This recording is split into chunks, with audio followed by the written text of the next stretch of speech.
দেখো বন্ধুরা, আজকে ঈদের 2 দিন আগে আর একটা রোজা আছে, তো আমাদের মশলা কেনা খুব জরুরি হয়ে গেছে।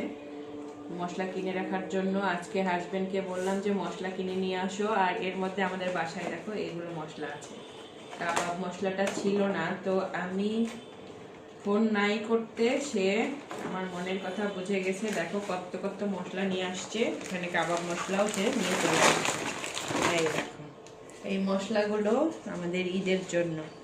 এখানে আছে বিরিয়ানি মশলা, রোস্ট মশলা, কাবাব মশলা, এটাও বিরিয়ানি মশলা, আর এটা হচ্ছে মেজবানি গরু মশলা, আর এগুলো ছোট ছোট প্যাকেট গরুর মাংসের মশলা।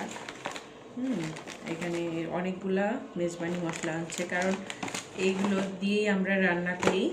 বাটা মশলা হচ্ছে শুধু আদা রসুনটা দিই। তো তোমরা কে কি বাজার করলে, মশলা কি কি কিনলে কমেন্টে জানাবে। আর ঈদে তোমাদের কি কি মেনু থাকছে সেটাও জানাবে।